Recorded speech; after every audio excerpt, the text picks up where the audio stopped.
നമസ്കാരം വ്യൂവേഴ്സ്. ഇന്ന് ഞാൻ എത്തിയിട്ടുള്ളത് എൻ്റെ മോളെ വീട്ടിലാണ്. മോളെ വീട്ടിലെ താത്തയാണിത്. ഇത് താത്തയാണെന്ന് നിങ്ങൾക്ക് കാണിച്ചു തരാം. നല്ലൊരു പരിപ്പ് വട, അവരുടെ സ്പെഷ്യൽ പരിപ്പ് വടയാണ്, നാടൻ പരിപ്പ് വട. അതിന് വേണ്ടിയിട്ട് അവർ 1.5 ഗ്ലാസ് കടലപ്പരിപ്പ് കുതിർത്തി വെച്ചതാണ്. ഇത് അരക്കാനേ ഉള്ളൂ. ഇനി ഒരു വലിയ സവാള പൊടിയായിട്ട് അരിഞ്ഞത്, 2 തണ്ട് കറിവേപ്പില, 1 ഇഞ്ച് പീസ് ഇഞ്ചി പൊടിയായിട്ട് അരിഞ്ഞത്, 3 പച്ചമുളക്, കുറച്ച് മല്ലിയില അല്ലേ, 1 സ്പൂണ് എരിവുള്ള മുളക് പൊടി, 1 സ്പൂണ് കായം, പിന്നെ ഉപ്പ് പാകത്തിന്.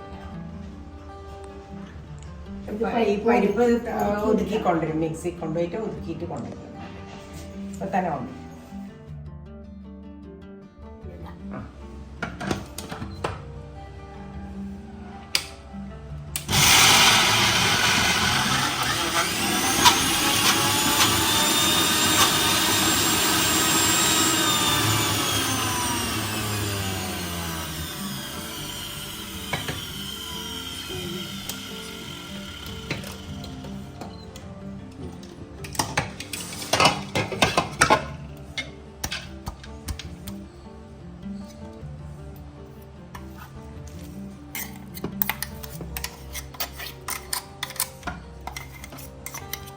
പരിപ്പ് ഒതുക്കി എടുക്കുവാണ് അവർ.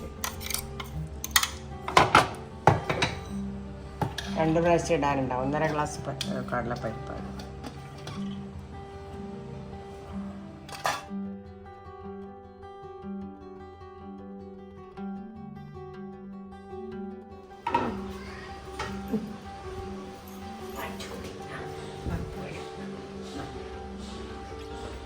എല്ലാ സാധനവും നമ്മൾ നേരത്തെ കാണിച്ച എല്ലാ സാധനവും ഇതിട്ടിട്ട് മിക്സ് ചെയ്യും.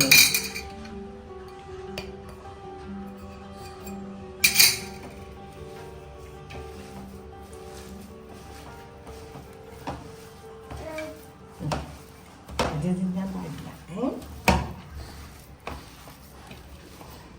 ഇത് താത്തേൻ്റെ ഒരു സ്പെഷ്യൽ പരിപ്പ് വടയാണ്. ഇതിൽ ഉപയോഗിച്ച പരിപ്പൊഴിച്ച് ബാക്കി എല്ലാ സാധനവും ഈ വീട്ടിലുണ്ടായതാണ്. പച്ചമുളക്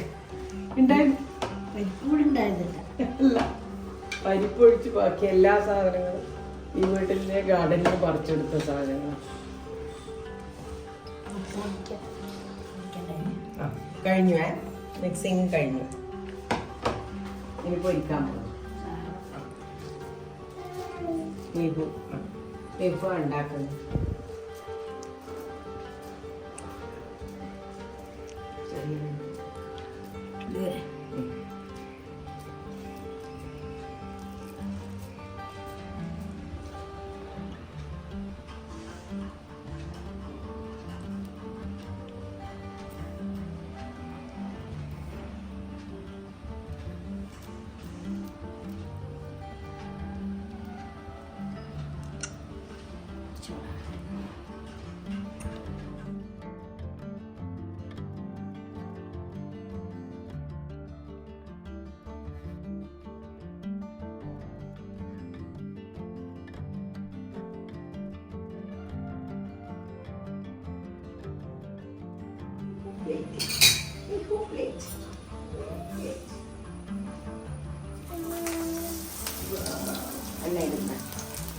എണ്ണയിലേക്ക് ഇട്ടു.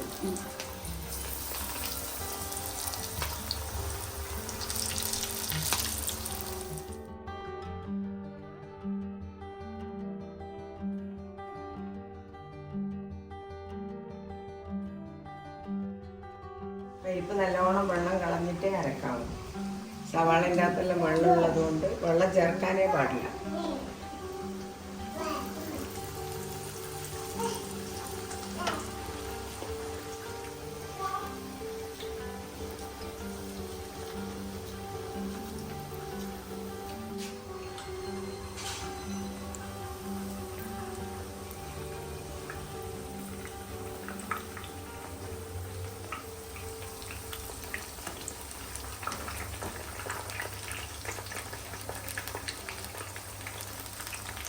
ഇട്ട് കുറച്ച് കഴിയുമ്പോൾ ഒന്ന് തിരിച്ചിട്ട് കൊടുക്കണം.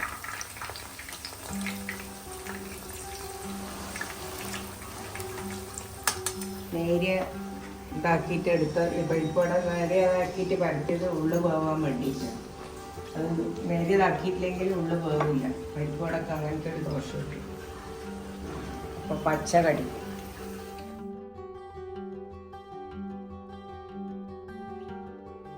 ആദ്യമേ എണ്ണ ചൂടാക്കാൻ വെച്ചാൽ ചെറിയ തീയിൽ, ചെറിയ തീ എന്ന് പറഞ്ഞാൽ തീരെ ചെറുതല്ല, ഒരു ചെറിയ മീഡിയം ഹീറ്റിൽ വെച്ചിട്ട് ഉണ്ടാക്കണം. കരിഞ്ഞു പോകും.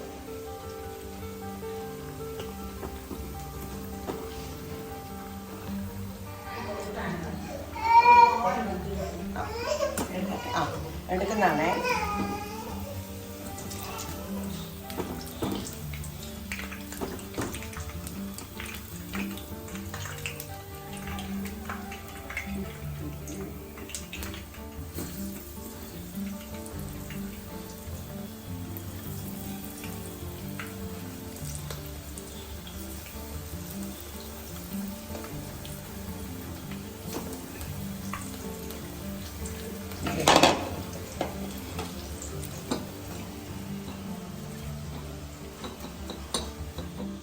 അങ്ങനെ താത്ത സ്പെഷ്യൽ പരിപ്പ് വട റെഡി. ഞാനൊന്നും ഇനി ചെയ്തിലെല്ലാം താത്തയാണ്. താത്തേൻ്റെ സ്പെഷ്യലാണ്. For some quick and simple recipes, subscribe to this channel.